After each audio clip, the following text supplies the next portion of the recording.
Okay, so it's a real pleasure to welcome you to this panel on fiscal architecture of the EU after pandemic and war. It's the first panel I get to chair is the new director of Bruegel, and I'm already 5 minutes late. This is what you get from getting a German director. So we have five very distinguished speakers. So direct me on my left, Agnès Benassi-Quiré, who is the chief economist of the French Treasury. On my right, Carolina Ekholm, who's since for, I think, a few months, the head of the Swedish debt management agency. So you can see the fiscal stuff flowing together there. They are also both academics. Then to the right of Carolina, we have Nicola Giamaglioli, who is Secretary General and member of the Management Board of the ESM, the European Stability Mechanism. To the left of Agnès, we have Thomas Sarenheimo, who is the president of the Euro Working Group. And last but not least, we have Marek Skawrinski, director of the Macro Policy Department in the Ministry of Finance of Poland. So just to say two sentences to put this session into context. So this is essentially about old topics, but it's about old topics in a new light. And that is the new light that has been shed on the necessity and the modalities for fiscal cooperation in Europe as a result of the two enormous shocks that we have suffered in the last 3 years. Now, there are two dimensions to this debate. One is sort of the broad questions on which fiscal policy functions should be organized at the national and which at the EU level, and how the two should interact. And then there's a narrow question, which has to do with the constraints that should govern national fiscal policy so that it benefits the union rather than only the national level. And so we are going to try and do justice to both of these questions. We're going to start with the narrow one, because I fear if we start with the broad one, we'll never get to the narrow one. And the way I would like to structure is in two rounds. So we did have a little bit of coordination before, and three panelists, so Agnès, Carolina, and Marek, have chosen to make their initial contribution on the narrow question, namely fiscal governance in the sense of fiscal rules and the possible reform of fiscal rules. I would then ask Nicola and Thomas for their reactions to the statements of Agnès, Carolina, and Marek. And then we move to the second round, which will then be opened by Nicola and Thomas, and then I'll get reactions from Agnès, Carolina, and Marek. So that's the way it's supposed to work. So we get a little bit of interaction within this panel. And when we're through with that, maybe I'll ask a question too, but we will probably just hand it to the floor. So an appeal, of course, to keep your initial contributions short. Agnès, do you want to kick us off, please?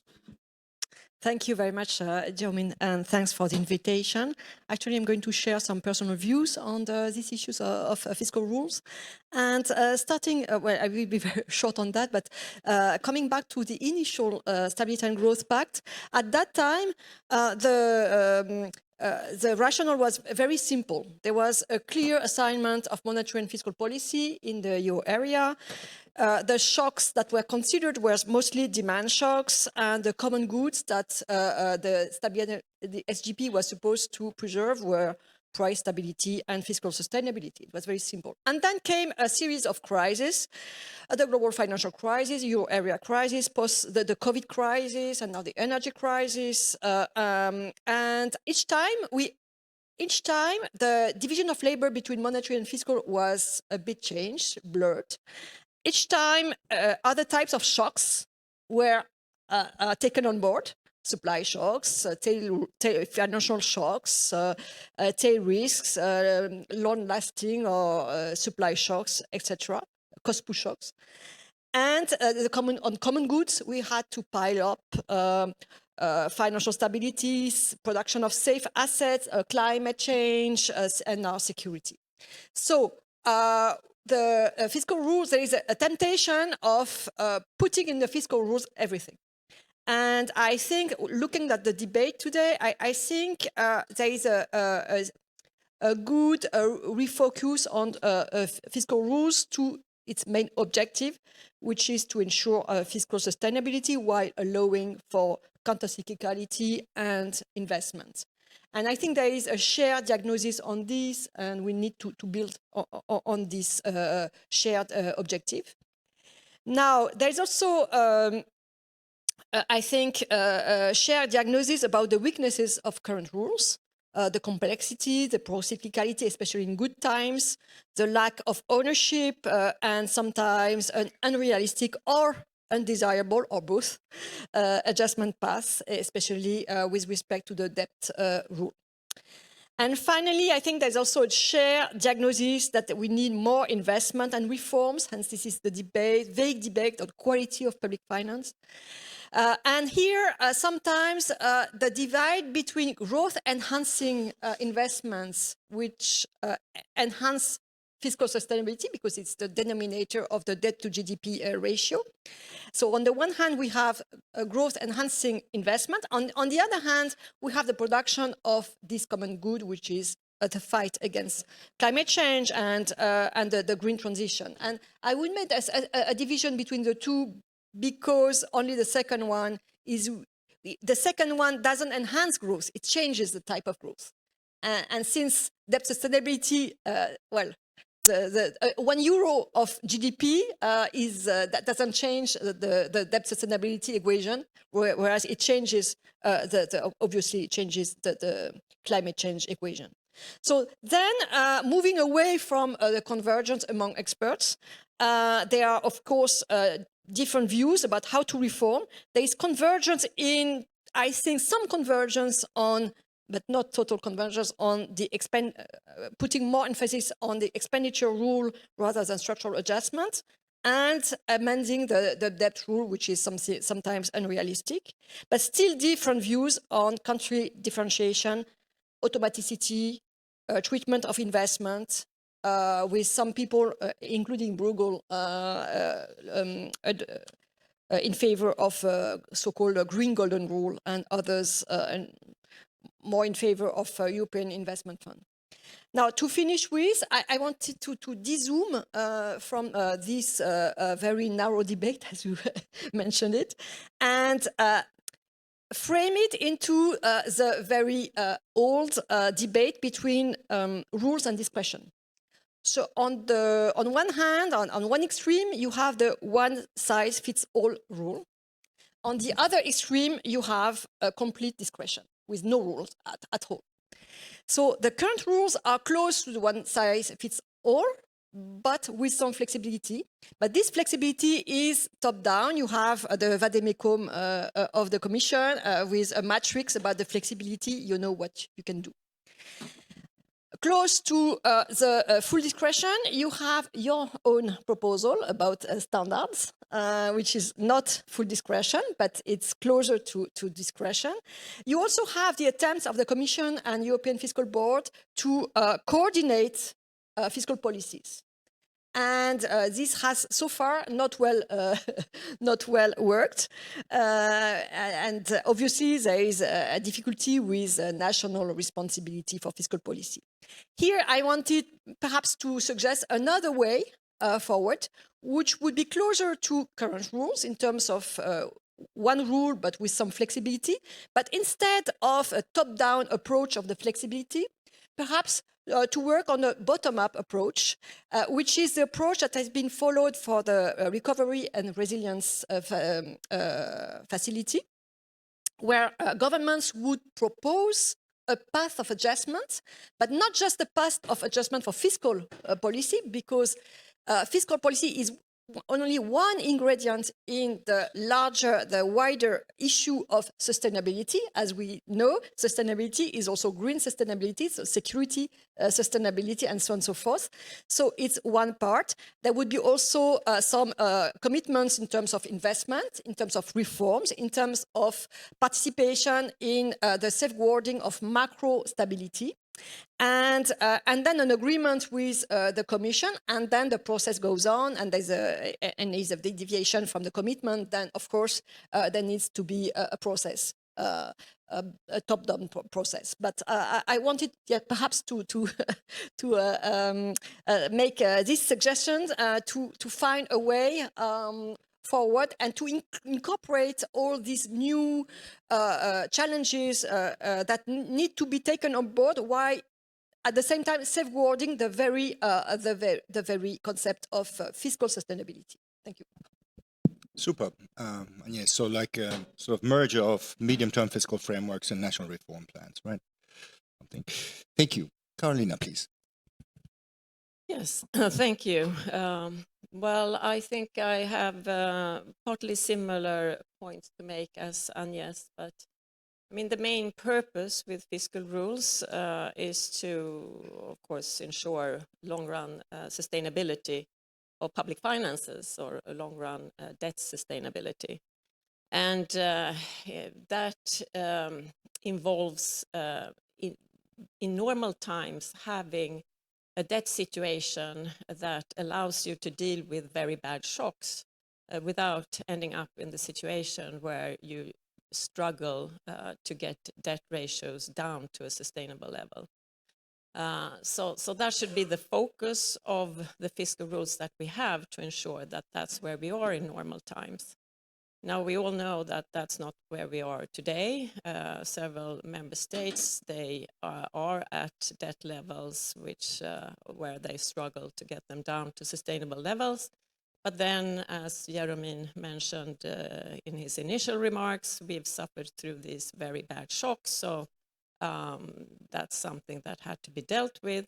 But arguably, our fiscal rules weren't really sufficiently strong to ensure that countries had the fiscal space to deal with these shocks at the outset. So it is a relevant question to ask what we should do with the rules that we have, and how we can make them generate more fiscal discipline, at least in normal times. Now, personally, I don't believe in adding more flexibility to the fiscal rules. So Agnes mentioned the discussions about various types of investments. Of course, when it comes to growth-enhancing investments, there is an argument that they increase the returns in terms of increased tax revenue. So it makes sense, perhaps, to debt finance such public expenditures. But if we talk about public investments in green transition, that's something that doesn't have such a clear link to tax revenues. So this needs to be funded somehow, and most reasonably by way of increasing taxes or cutting expenditures elsewhere. I mean, it's still something that needs to be done, these investments, obviously. But as always, when you have to prioritize public investments or reforms, you need to fund them somehow. Now, in terms of fiscal rules, for them to be, I mean, the way I see it, what you really need is some sort of workable medium-term objective for the budget. That's something that the civil servants at the Ministry of Finance need to be able to start out from when they set up the budget. And at the same time, since the ultimate objective is debt sustainability, one has to be somehow clear about what the desired debt level or debt ratio is. That cannot be an operational target that people can work with to set up the budget, because the government doesn't really have that sort of control over the debt ratio. But the desired debt ratio needs to be such that it is consistent with your operational target, which is some sort of medium-term objective. Now, the current one is stated in the Stability Pact, is stated in terms of the structural balance. It doesn't have to be in terms of the structural balance. It's a concept with some drawbacks, but I won't get into that. But that's the main building blocks of fiscal rules that constitute the starting point for a fiscal framework. I don't think that that's such a difficult task to put in place. That's the easy part. I think the difficult part is enforcement. And we don't really have in the Stability Pact or in the European framework sort of credible sanctions to use when rules are being breached. So the way I would view the rules that we have at EU level is something that will facilitate for the member states to maintain debt stability. Now, if the decision makers really don't want that, and if the voters that put these people in place don't want that, it's really not much that you can do. And of course, that puts a lot of strain on the monetary union, because within the monetary union, the lack of fiscal discipline potentially has quite severe negative externalities on the other members of the monetary union. So that's where we are, and I don't think I'm going to say very much more about that. I'm not the right person, being from a country which is outside the Eurozone, so I'll just let that hang out there. Okay, it's a wonderful point to get back to in the discussion. Marek, please.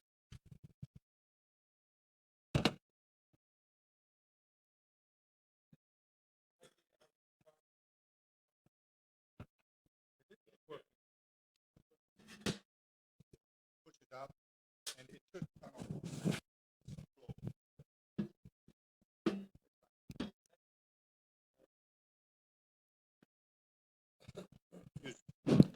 Use mine.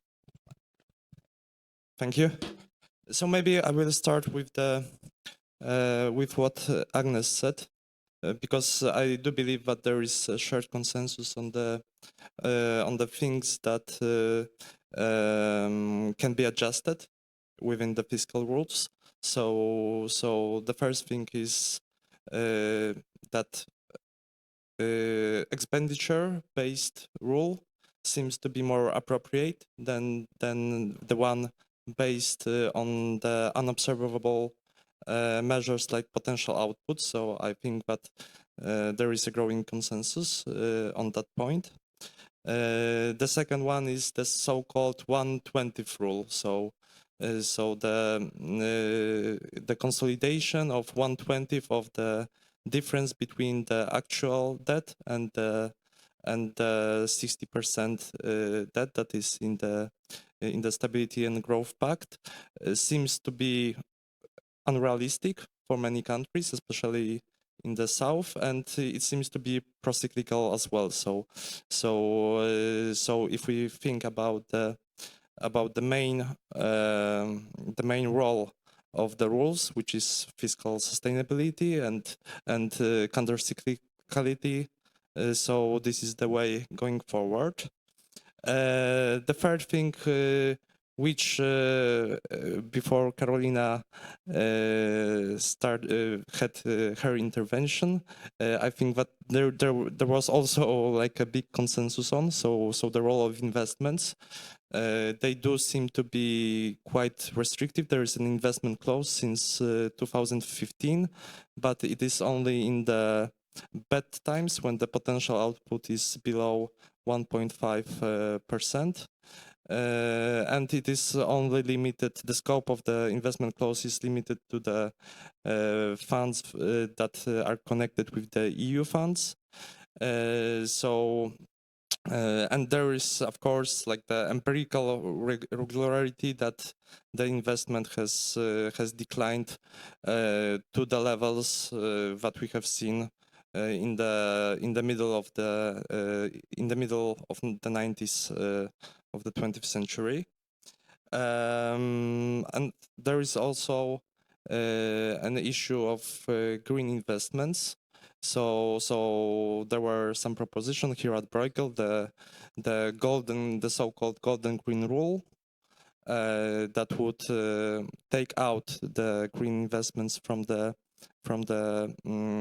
for example, the expenditures that the rule would focus on. So here are the points that we agree on.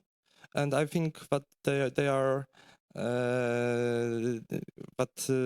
But I would like to mention another thing, also from the Eastern European perspective, because the name of this panel is the fiscal architecture of the EU after pandemic and war, and I think that the topic of war wasn't mentioned enough here. And from our point of view, it is quite vital. So during the last week, we have in Poland we have proposed the state budget for 2023, and in that budget, our defense expenditures are 4.3% of GDP, and we are not alone. For example, in Lithuania, there is a consensus among the political parties that until 2030, no matter which party will be reigning, there will be there will be an increase in the expenditures for defense. Also, Latvia has announced that it wants to increase the expenditures for defense to 2.5% of GDP until the next 3 years. And if we look at the data, so if we take like the COFOC classification and military expenditures the average between 2016 and 2019, it was 1.2 in the EU, and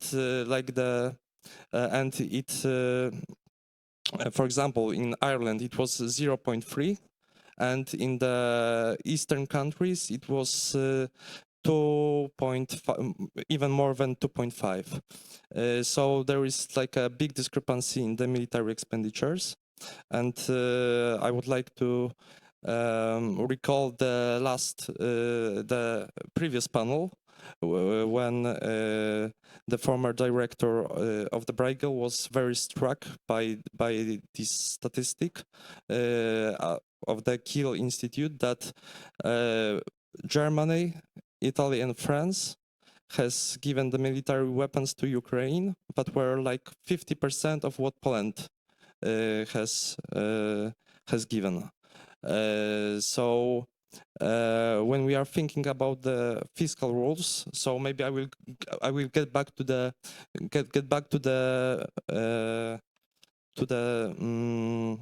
like the crucial point, like the rules versus discretion. Because of course I do agree that there are many things that there are like the most important thing that fiscal rules are should be concerned with is fiscal sustainability, but we are in a specific times. We are there is a call for international solidarity in the EU when it comes to the defense expenditures, and of course the eastern countries may feel that if they will have like big expenses on expenditure, then they can be so-called suffocated by the fiscal rules if there is no special clause or special treatment of the defense expenditures. Thank you.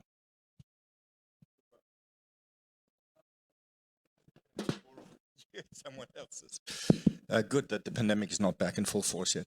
So thanks a lot, Marek. Those were sort of important and sobering thoughts. Also a good segue to the second part of the panel. But before we do that, let me ask Nicola and Tomas, would you like to react to what was said in the first half? Yes, thank you very much, Jerome, and also thanks for the invitation and best wishes for your new role in Bruegel, and welcome back to Europe. Yes, my reaction is a bit to broaden up what Carolina, Agnes, and Marek have said, because you asked them to focus on the fiscal rules and they responded to your question. But so for me, it would be an error to talk about fiscal rules in isolation, because these are linked to many other initiatives, many other issues and challenges we are facing. And the Commission launched the EU Economic Governance Review, then was suspended during COVID, was relaunched. Now it's a little bit slowing because of the war. But still, I think what the Commission put on the table is the right framework to discuss the fiscal rules, because we have many challenges, and some of them were mentioned by the other panelists. So high debt, how to reduce high debt, investments which are linked to the digital and green transition, but also to replenish the stock of capital infrastructure. It's not just green and digital. How to create fiscal buffer in good time to cope with the crisis.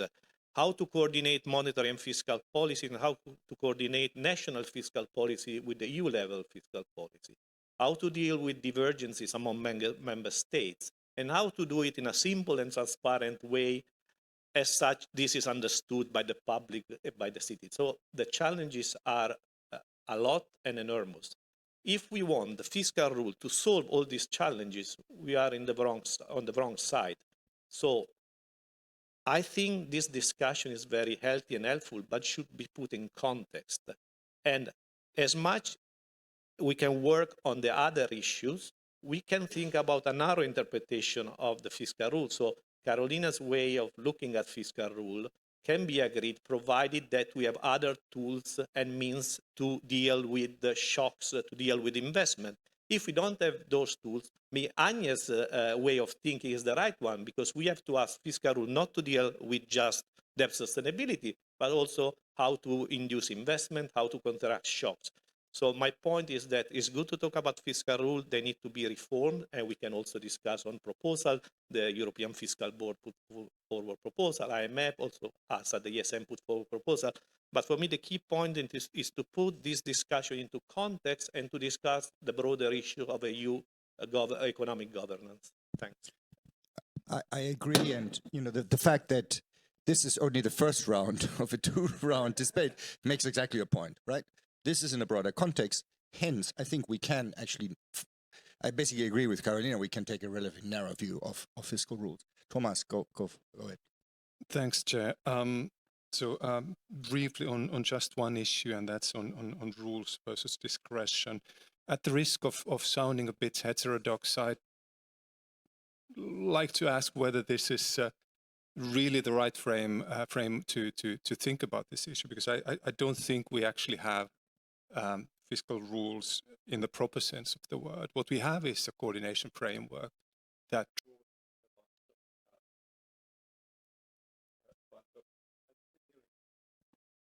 Can you tap?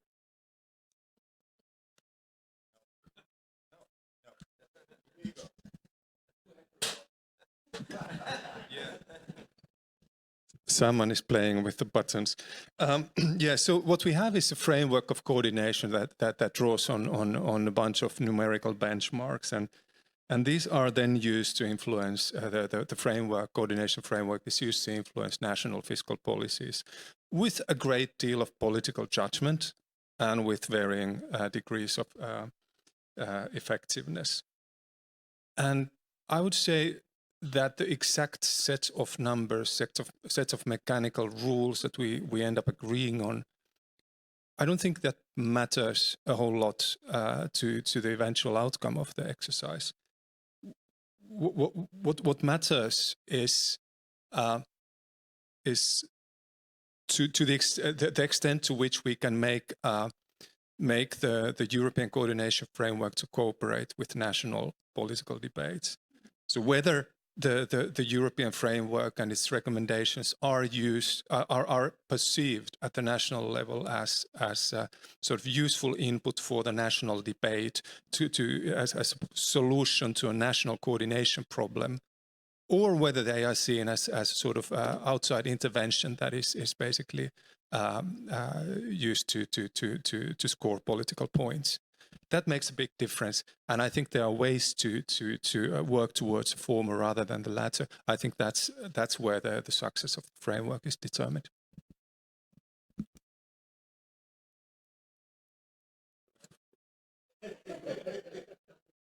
You're sabotaging me. Okay, great. Actually, let me, before we go to the second round, let me sort of add one point, which in a sense follows from what you said. So basically, I kind of have the view that the purpose of the fiscal rules should be a narrow one, precisely because there are other instruments in the background, and because the objective of maintaining fiscal sustainability within the EU, and particularly within the Eurozone, is just completely existential, right? Now, when we design those rules, of course, we have to design them in a way that recognizes that there may, on occasion, be trade-offs between fiscal adjustment and other things that we also value. So it's all about how these trade-offs are structured. So conceptually, I was very sympathetic to the way that Carolina framed it, but you end on this depressing note, where you basically say that you don't really see a solution to the what you call the enforcement problem. I would actually call it the implementation problem, and for the reasons that you argued, which is top-down enforcement without a momentous treaty change is not plausible in the EU. So we need to have rules that are voluntarily implemented, and that, of course, has this inherent tension that how can they be voluntarily implemented if they're supposed to constrain national governments? So if you want to make them attractive, if you want them to be implemented, you have to make them attractive. If you want to make them attractive, they have to be sensible. They cannot be mechanical. And you have to give ownership by involving essentially the national authorities. That, on the other hand, then shifts, if you like, the control over fiscal policy back to the national level. And there is a trade-off there. Now, I don't think that this is an impossible conundrum, but I think it is a very tricky one. So it involves some interplay between national institutions, both democratically elected and independent, and European institutions.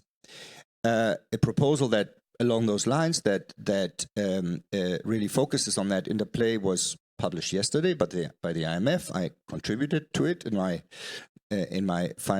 last capacity, but I basically wanted to go back to those that spoke first at this panel of whether they agree with this characterization, and particularly whether the two of you agree, and if so, how would you pull off this, if you like, balance between national inputs and EU surveillance in the structure of medium-term fiscal plans and in the execution? Yes, I think there is a lot of merit in what you are saying. And I think maybe a weakness of the framework that we have is that it is perhaps easy for national decision makers to point to the EU rules as something that they don't take responsibility for. That's something being forced from the outside and get the voters behind them on that. And of course, that's not very helpful. And as I said initially, I tend to think of this whole framework as in some sort of cooperative game construction, that it's really there to help you help yourself. And in general, rules are there to force decision makers to prioritize, just to make, and that's difficult. It's sort of making difficult decisions that are often not palatable to the electorate. But exactly how to deal with that and to deal with that in this monetary union context. And the way I view it is that, of course, these last few years when debt has been building up, a lot of the responsibility for keeping things manageable has fallen on the European Central Bank. And I don't think that that's a stable situation in the long run. Agnes, so Marek, anything to add? Thank you. I think I agree with you, the way you put it. And this is, therefore, I suggested this bottom-up approach, where if you look at the recovery and resilience facility, it was designed at national level. It is national government that suggested the milestones and so on. And then, well, it's never a full recipe, but you have more chance to get some ownership at national level because it's a production of the national governments. And but it's probably not enough. In the case of the RRF, you have European money, so there's this element of attraction related to the European budget. So this links to the second part of our discussion. And also, I would say that the dialogue between so-called Brussels and national capitals may probably be made more effective. The European semester is very much a dialogue between the civil servants and the Commission, and it needs to be disseminated in the general public, in the Parliament, and I think there would be need for much more. I don't know how to do it in practice, but there would need to be much more exchange to for the public to see that the Commission has objectives that are very much in line, actually, with national policymakers. So I may just agree. The national ownership of the EU fiscal rules is quite crucial because in practice it is like the EU and civil servants, and there can be this I would say. There can be this thought or idea or realization that the rules are forced upon, and they are sometimes not in the strategic interest of the country. So the example about the military expenses that I gave can be an example if this problem is not solved. So I think that some kind of dialogue on the higher level than the civil servants and the European Commission should be warranted. Great. So a great moment to move on to part two about the division of labor between the EU and national levels and the interplay. Nicolas, kick us off, please. Yes, thank you, Jeremy. I would like to concentrate my intervention of a missing element of the EMU architecture, which to me is the missing central fiscal capacity. And I try to be clear on that. I think we need a tool which would enhance the resilience, especially of the euro area, to face asymmetric shocks. Because, of course, the first line of defense is national buffers, national policies, national funds. But we've seen throughout the history of EMU, and more recently with the latest shock, the pandemic, and now with the war and the energy, and maybe going forward, the climate transition, that single member states not always have the means to face those shocks. And those shocks are purely external shocks. It's not like during the Euro crisis where you can call about policies which are not sound. Here is purely external shocks. That's why, in my view, it's very important to think and work and to design a central fiscal capacity, so-called fiscal stabilization instrument. And this is something which we can call like public risk sharing. And of course, the territory of public risk sharing goes hand in hand with a private risk sharing. But given the status of the banking union, capital market union, maybe there is even more a need to think about the public risk sharing, which would complement the private risk sharing. Do we have some examples of this kind of fiscal capacity? Maybe sure, we can consider was temporary, but somewhat can resemble a fiscal capacity. The RRF indirectly, because the main goal of RRF is to finance investment, but incidentally, they can provide some breathing space to members. So for me, it's time now to think about a clear design of a central fiscal capacity. And of course, out there are many proposals that have been made through the years. This fiscal capacity can take the form of an insurance fund, a rainy day fund, and you have yourself a proposal which came up yesterday, or can be revolving funds. And all of them, they have pros and cons. And we at the ESM recently have put forward, colleagues, a proposal on a revolving fund, because of course the ESM can provide loans, and of the size that more or less is what the IMF have been claiming for years, is 2% of the euro area GDP, so 250 billion. This can provide relief up to 4% of single members' GDP through a loan of 10 years maturity with some grace period and low interest rate. Of course, you know that the ESM needs to provide the loan under strict conditionality, but I think this conditionality in this context can be fulfilled by members having prudent fiscal policy, having debt sustainability, and not being IDP or macroeconomic imbalance procedure. And of course, if the funds flow, they need to be spent for the purpose they are flowing.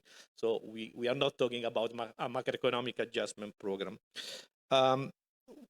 The colleagues that run the maths, and they've been studying what would have happened in the last 20 years if we had this kind of fund. And they found out that this loan would have provided a lot of release, a lot of stabilization effect, comparable, even superior to other form of central fiscal capacity.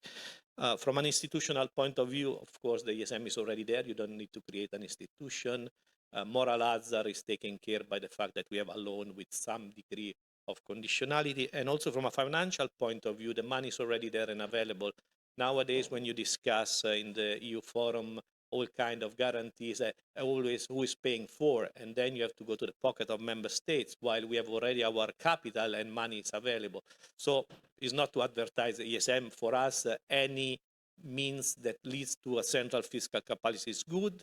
We can think about also complementarities among different instruments. What is really key is to make EMU more resilient to shocks in light of the several shocks we have been facing and will be facing in the near future.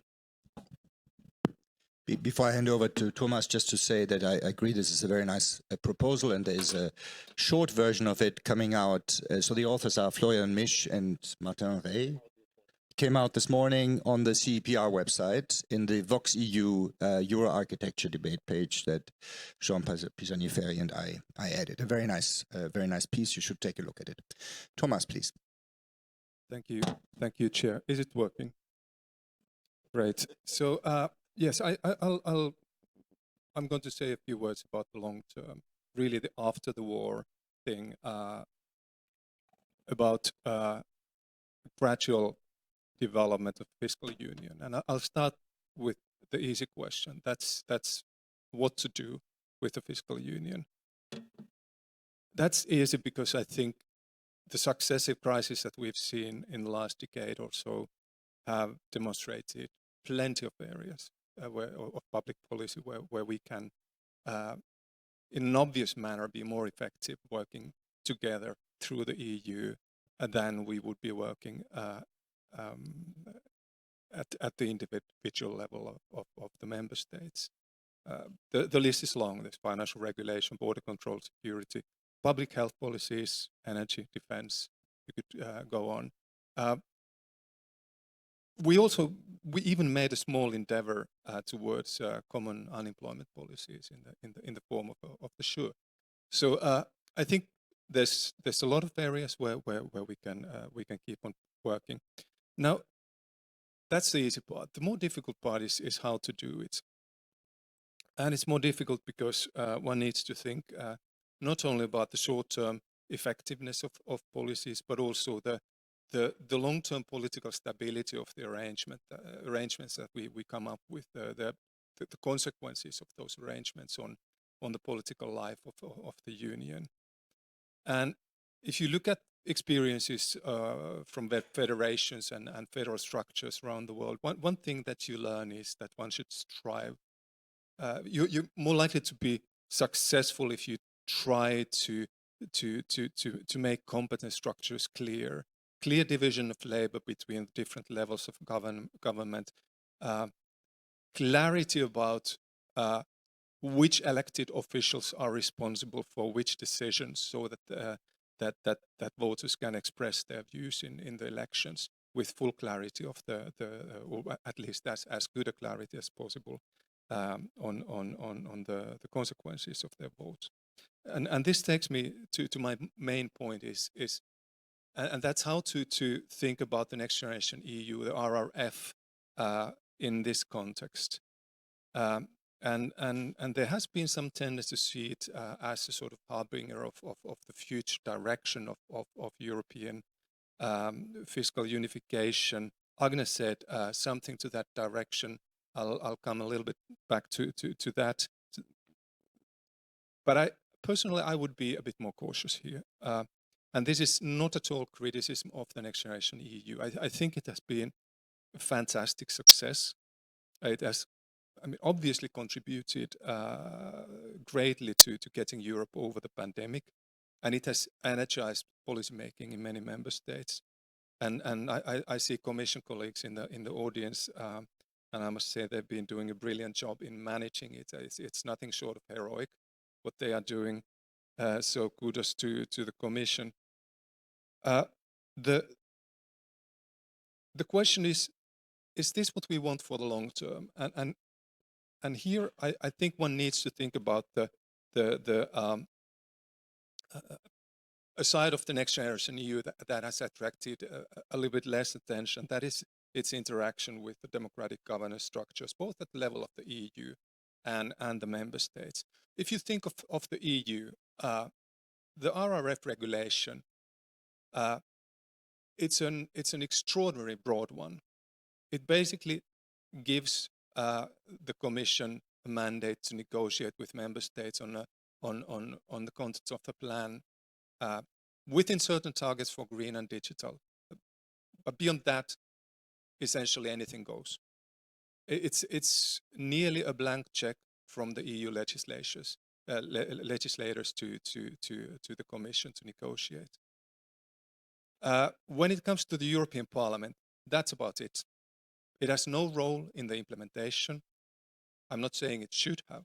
I'm making an observation here. The Council has a limited formal role in implementation. The EP has nothing. So there's no question that the implementation, the substantive content of the next generation EU, the RRF, is dominated by the Commission at the EU level. When you look at the member state level, the negotiations with the Commission take place at the level of government officials, civil servants.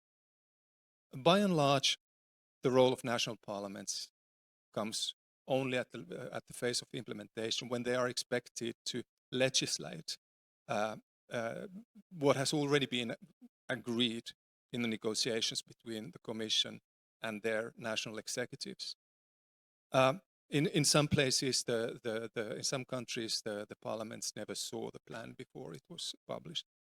So the RRF in general, both at the European and the national level, is run by the executive branch.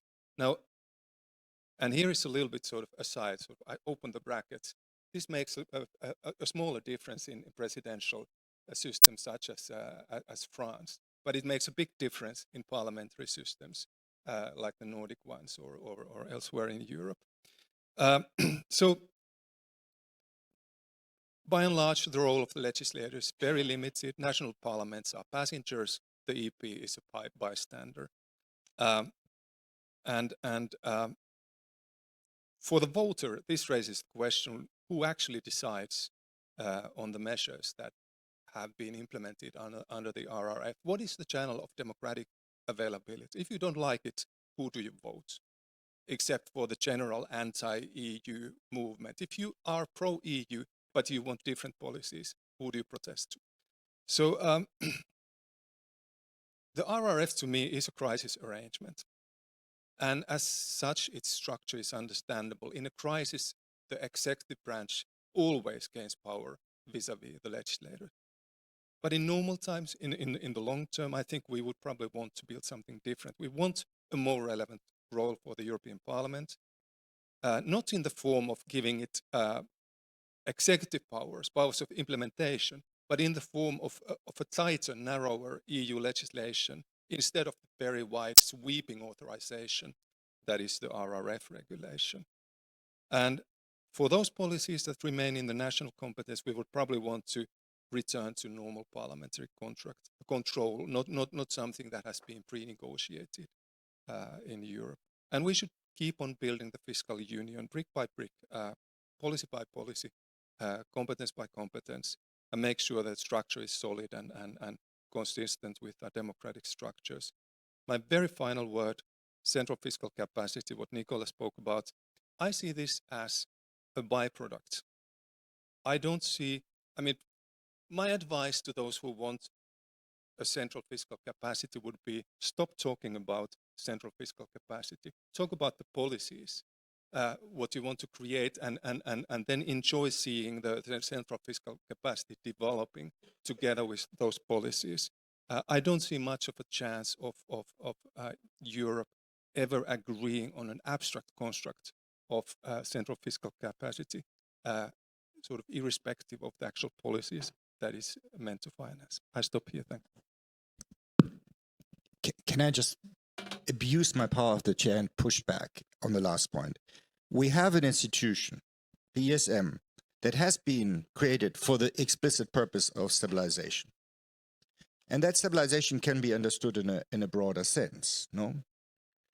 So, you know, while I agree that talking about the countercyclical role of an enlarged EU budget is maybe putting the cart in front of the horse, right? So countercyclicality is the consequence of large budgets that have been created to fund public goods.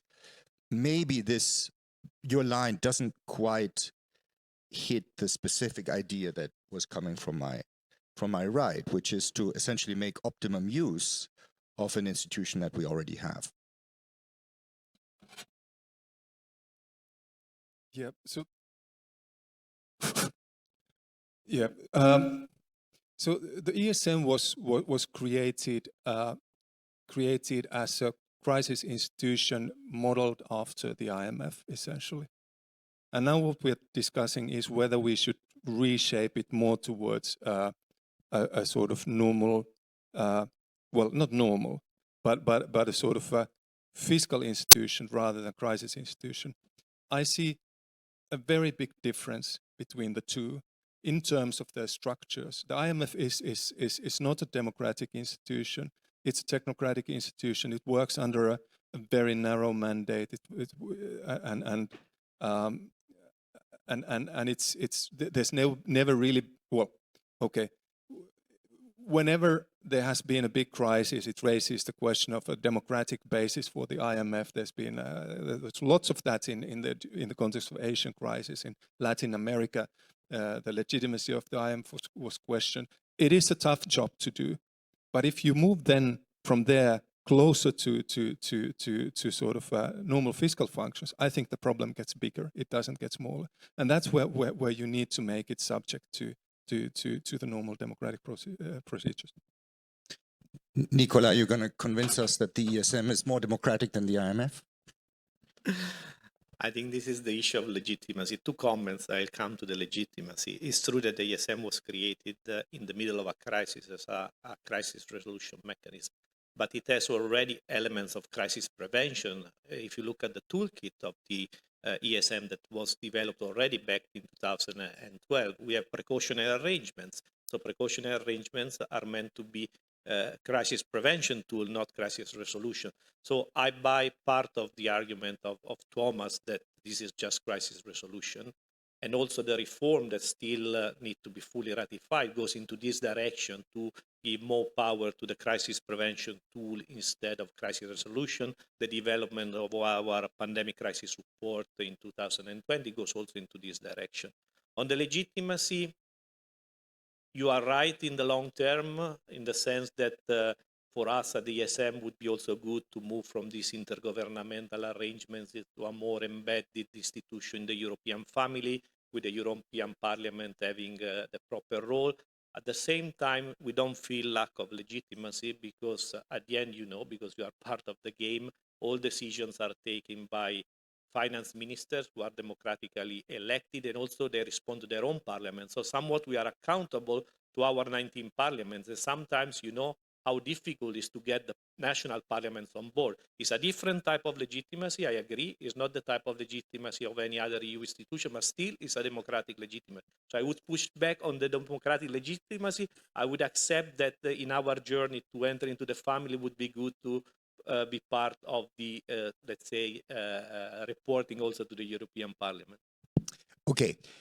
Will my first set of panelists forgive me if we go straight to the floor and then you get a chance to come back on anything in the context of your responses? By the way, there's also the option of asking questions through Slido, which you can find either through the Bruegel Annual Meetings website or on your app. And I believe the code is BAM Fiscal, BAM Fiscal. And I already have a couple of questions on Slido, but let's first go to the floor. Who wants to go first?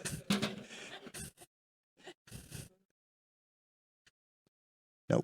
Yes, please. The lady with the orange top first, and then the lady in the center. And please identify yourselves. Can you hang on for a second? You're going to need a mic. Can we please have a mic ASAP? It doesn't work? Then you borrow my mic.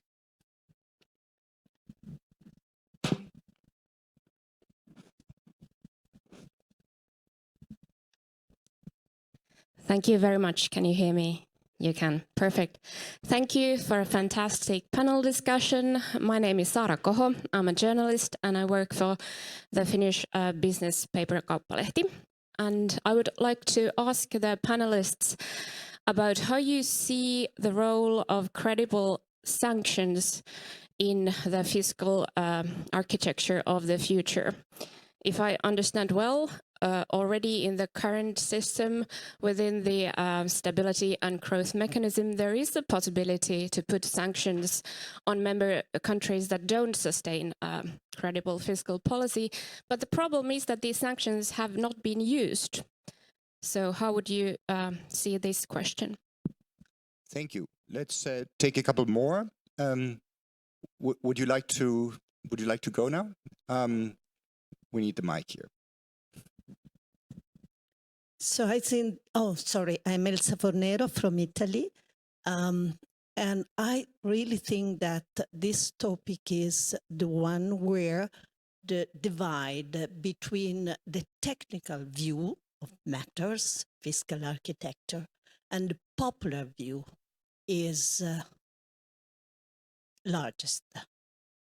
Because the way Europe has tackled this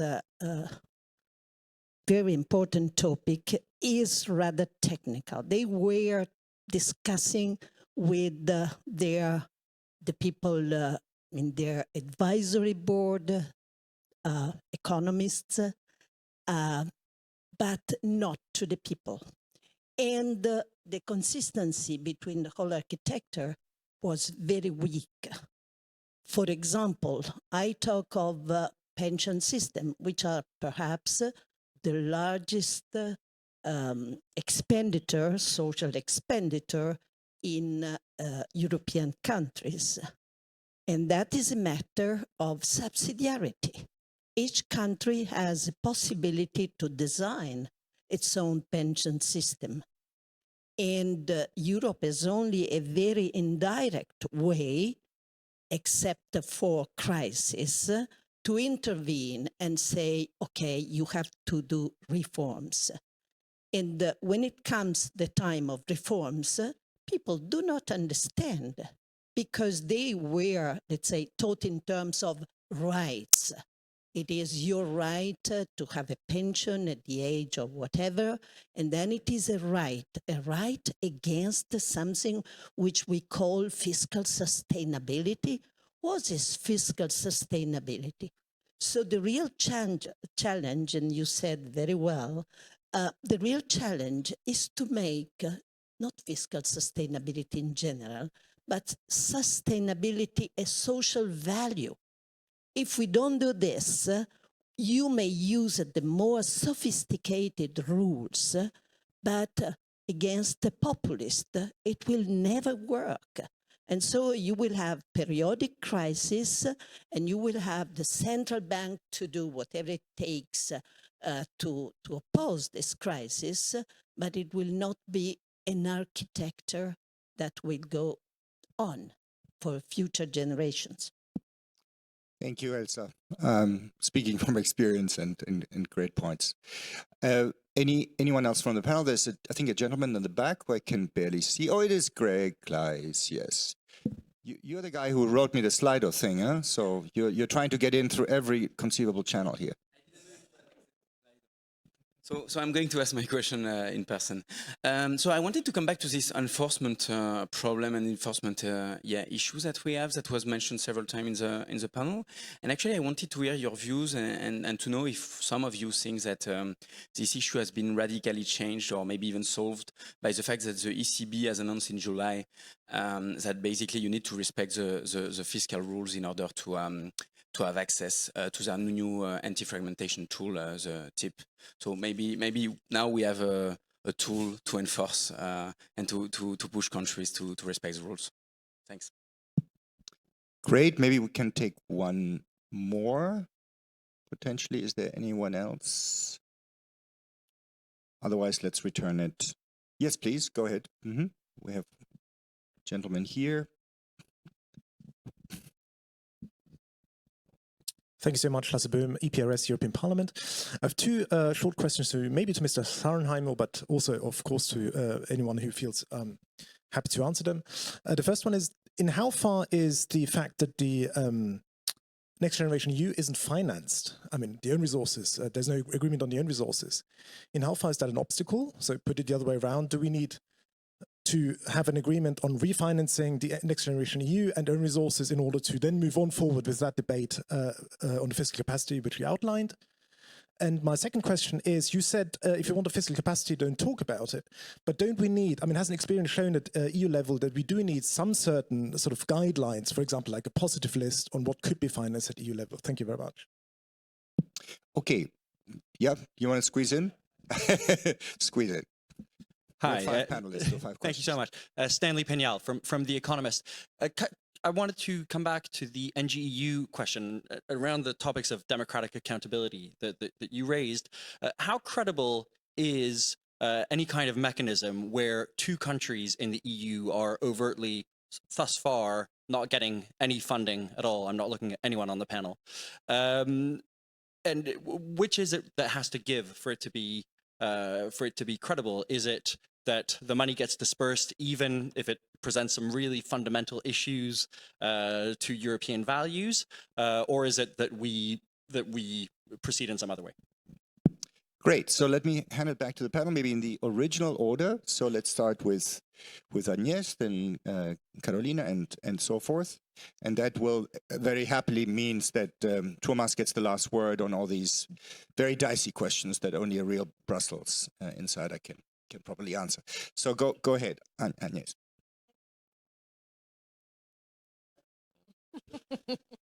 Okay. So first I try to position myself in between Thomas and Nicolas in saying that so when you talk about central fiscal capacity, you have two possible objectives: one is stabilization and one is investment. And you insisted on stabilization, but at the same time, you mentioned a number of things that could be done also to strengthen stabilization. I wanted to remind them the idea of an expenditure rule, to the extent that it increases countercyclicality at national level, and to the extent that most shocks are common shocks, this will extend the capacity of the euro area to face, to stabilize common shocks. Then we have the escape clause. We have not discussed much the escape clause. And there are attempts, there are voices saying that we should put them into rules. And I think this contradicts the very notion of escape clause. There is no complete contract, and we should keep this for big shocks. There is, of course, the ESM and the new treaty, which should be ratified by everybody because it has the power to also enhance the capacity of the of the euro area to address big shocks. And we have SURE, which has been quite powerful during the crisis, and it's also an element of stabilization. So I think this needs also to be said, and this makes me jump to Elsa's question or remark about the divide between the technical solutions and the general public. And a number of years ago, I had proposed this idea of a jobs union because I thought the capital market union was designed to reduce the need for fiscal transfers because of risk sharing through capital markets. But you could think also of jobs union as a parallel where the mobility across the EU at large and the euro area more specifically would be enhanced with pension portability, with portability of skills, which is not fully obtained today, the portability of unemployment benefits, which has been enhanced, but it's not, there's still an asymmetry, and so on and so forth. And at that time, I had no success at all. And I was told that, oh, you want to make a union of the unemployed. And I think that today maybe we should restart the discussion in the context of tense labor markets, recruitment difficulties, and today I think employers would understand what it means. Okay, I will stop here. Just say that, no, I will stop here. Okay, Carolina, you're next. You do have to say whether the TPI makes you, as a Swede, more or less comfortable to join EMU. I was going to address that question because I think that the third question really answered, in a way, the first question about sanctions, because, of course, that tool does give something in the hands of the decision makers at the ECB that is quite sharp and that potentially could be used as a sanction, and if they want to pull the plug on a member state that is not following the fiscal rules in a sufficient way. Of course, that would lead the ECB into very political territory. I mean, I used to be a member of the EFC, the committee that Thomas is heading, where the decisions about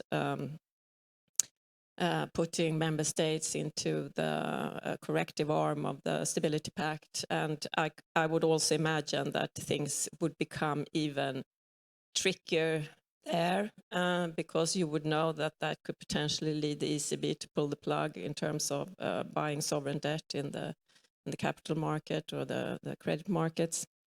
So I'm not sure that it really solves things. I think it does push the ECB into even more political territory, but that's where they are. They don't have much choice.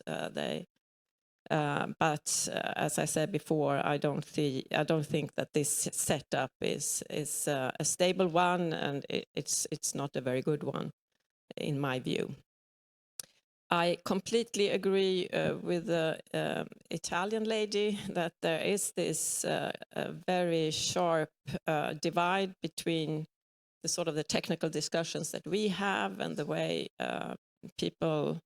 Ordinary people understand these things, and I think for many policymakers, they are quite happy with that. It is difficult to get voters behind difficult reforms, and it's a way to sort of blur things, perhaps. But it makes me think of something that a friend of mine who used to be state secretary at the Minister of Finance in Sweden in the aftermath of a very big banking crisis that we had in the early 1990s, and that led to also a debt crisis in Sweden.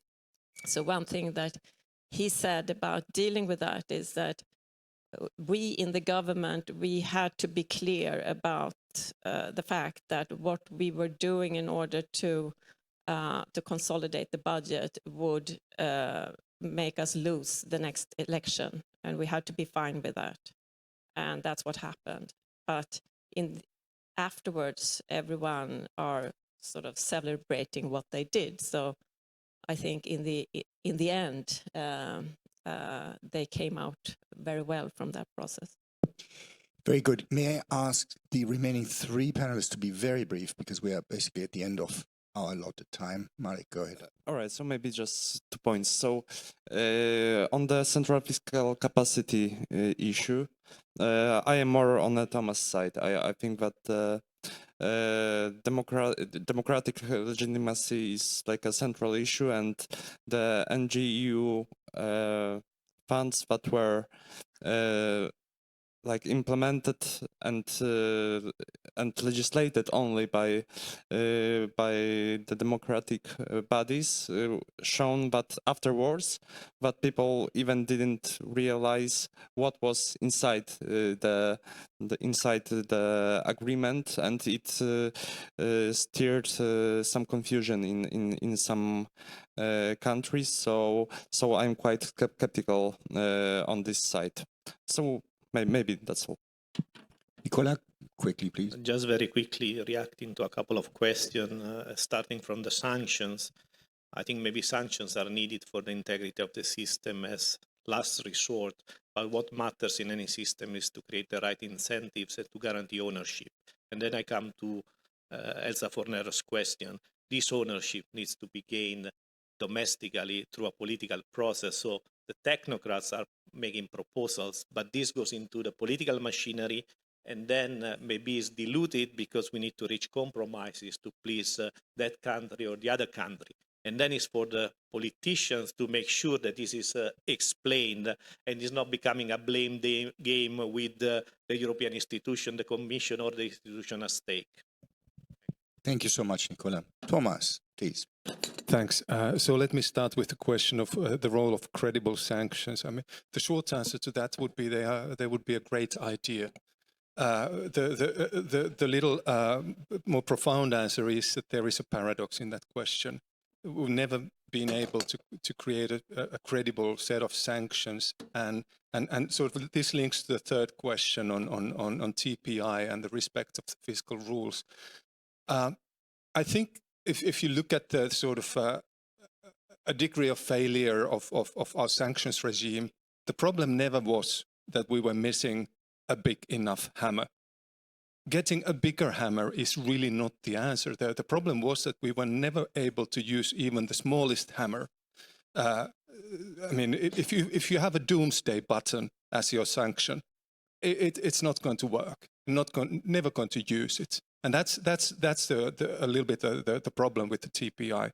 I'm not going to say more about that. And that takes us to the second question, which I think is pretty much at the heart of the whole debate. Sort of how to make the narrative of stability acceptable to the people. I think that's very much what I mean. It's the same question that I try to formulate in a less eloquent manner in my opening words, that we need to get to a situation where we work with the national governments, not impose something on them. We will always fail unless the national political structures are willing to accept the recommendations and see value in them. And that's the real challenge. The fourth question of financing of the next generation EU, it goes. I mean, there's a political side to that is far beyond my pay grade. I'm not going to touch upon that, but just the technical side.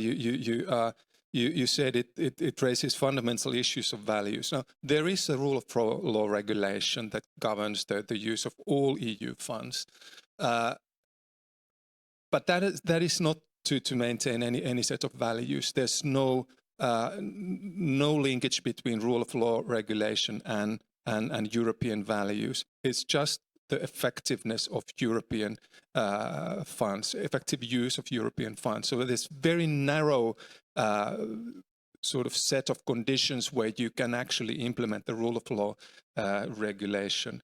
I don't want to predict how that is going to go. And finally, I agree with Agnes that this might be a time to restart the discussion of the European unemployment insurance system. I have doubts it will go very far, but I think it's an important discussion to have. It was on the agenda of the informal ECOFIN